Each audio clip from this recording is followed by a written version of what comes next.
The third kind of factoring that we really should be familiar with is difference of squares. And a difference of squares is a very special case of factoring. And as we've started in all the other videos, we're going to start with an example of multiplying. 2x plus 3 times 2x minus 3. We'll multiply this out. 2x times 2x minus 3 plus 3 times 2x minus 3. We get 4x. I'm sorry, that should be 2x. So that's 4x squared minus 6x plus 6x minus 9. Combining like terms, those two terms cancel away. And so all I'm left with is 4x squared minus 9. This right here is an example of what's called a difference of squares, because that's literally what it is. It is a difference of things that are perfect squares. This is the same as 2x squared. This is 3 squared. So I could rewrite this as the square of 2x minus the square of 3. It is a difference of squares.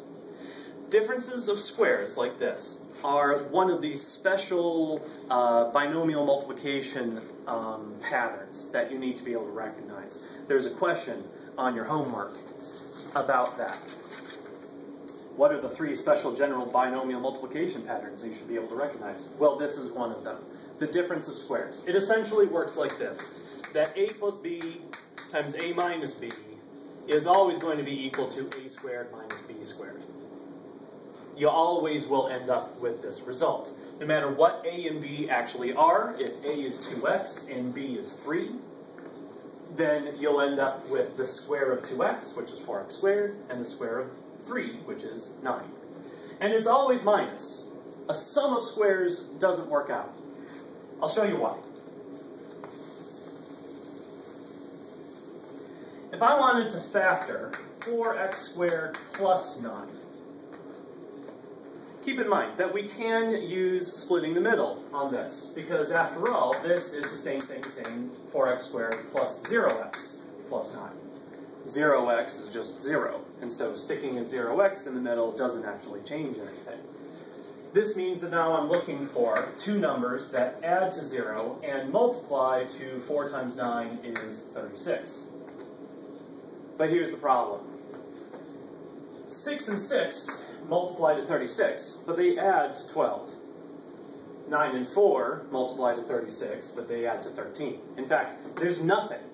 There's no pair of numbers that multiply to 36 and add to 0. If that's the case, if you try to split the middle and there's no pair of numbers that work, then it's not factorable. You can't factor that polynomial. We can't factor this because there is no number that makes this work. But if this was 4x squared minus 9, giving me a minus 9 down there, and this was a negative 36, well now, negative 6 times 6 is negative 36, and negative 6 plus 6 is 0. And so that would work. 4x squared minus 6x plus 6x minus 9. Factoring by grouping, I take a 2x out, 2x minus 3. I can take a 3 out, 2x minus 3. And so that gives me 2x plus 3 times 2x minus 3. When you have splitting the middle, when you have a difference of squares like this, you could go through the process of splitting the middle. But you don't have to. Again, we have this pattern. If you see a thing that's a difference of squares like this, we can just factor it using this method. This makes factoring certain polynomials really, really easy to do. I'll give you another example.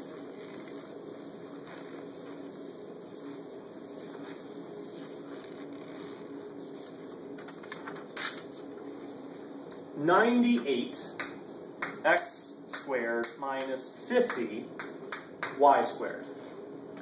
Big numbers. Please don't try to do this by splitting the middle. You're going to end up with 98 times 50. It's a ridiculously huge number. Although you might also notice that 50 is not a perfect square. 98 you might be not as sure about, but no, it's not a perfect square either. Because what kind of factoring should we be looking for? Always, first, GCF. We can take a 2 out of both of those, and that's 2 outside of 49 x squared minus 25 y squared. And these you should recognize as perfect squares. On the left, we have the square of 7x. On the right, we have the square of 5y. And so, following this pattern, the 2 out in front stays there, but we end up with 7x plus 5y times 7x minus 5y. If you can get your polynomial such that you see a perfect square of the coefficients, and maybe there's not a coefficient, maybe it's just the number, or the variable, and then these are, of course, perfect squares of the letter x and the letter y, we can get this. Differences of squares can sometimes be a little disguised. I'll give you one more example so you can see this. 16x to the power of 8 minus 1. On the face of it, this might not look like a difference of squares. After all, 1 doesn't ring a bell as a perfect square, and certainly x to the 8 is not x to the 2. But if you think about it a little bit more, you realize that it actually is. After all, 1 is the square of 1. 1 squared is 1.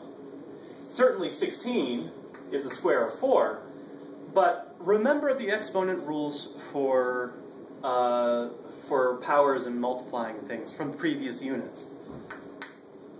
That can be rewritten like this. If we have an x to the 4 inside a square, we would multiply the exponents to get that. And so now we do have a difference of squares. We have a 4x to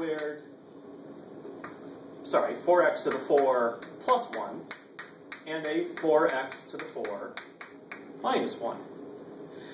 But we're not done. This is also a difference of squares.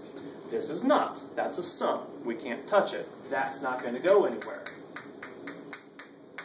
But x to the 4, that's the square of x squared. So 4x to the 4 is a square of 2x squared. And so this factors again. 2x squared plus 1 times 2x squared minus 1. This is done. After all, 2 is not a perfect square. We can't square that. If this was another 4, if we had somehow worked it out so this was another 4 here, or if there was a 9 or a 16, then yeah, we could factor this again. The nice thing about 1 is that the square root of 1 is always 1. It doesn't matter how many times you do it. So we always end up with this particular pattern. So differences of squares are really useful, really quick ways to factor a two-digit, a two-term polynomial, because we always end up with those two terms. It's always that a squared minus b squared.